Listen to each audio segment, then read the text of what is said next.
Congressman Chris Smith has held 27 hearings about China's one-child policy and the forced abortions and sterilizations it uses to back it up.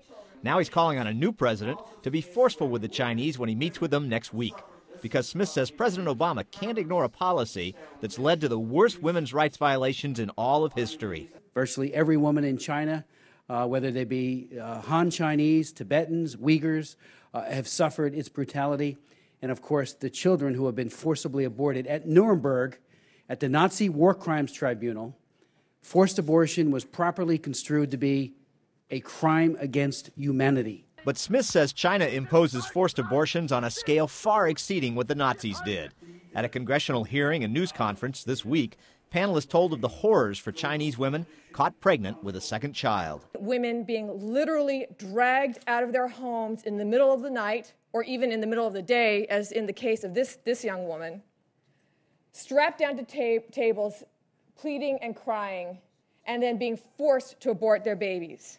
This Uyghur activist said if a woman tries to dodge forced abortion, sometimes her entire family will be arrested.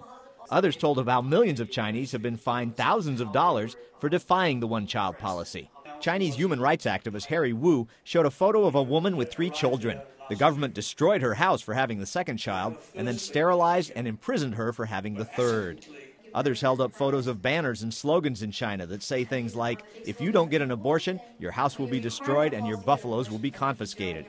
Littlejohn said this should be an issue for all women of the world. China's one-child policy causes more violence against women and girls than any other official policy on the face of the earth. It doesn't matter whether you are pro-choice or pro-life on this issue.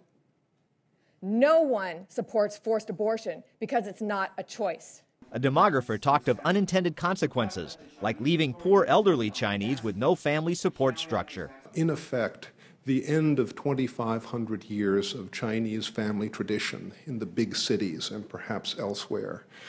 Chinese leadership may think it has driven a path towards success with this policy, but it is opening a whirlwind. Congressman Smith and the panelists said President Obama, while in China, needs to be aggressive and loud protesting these human rights violations. Whenever they're downgraded, whenever we speak with very soft tones, little or nothing happens.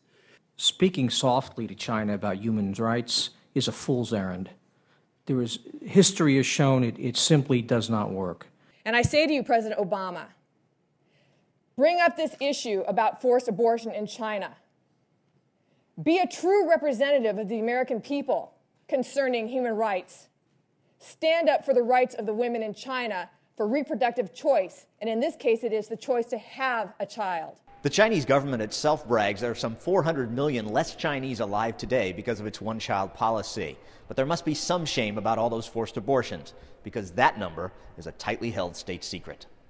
Paul Strand, Christian World News, reporting from Capitol Hill.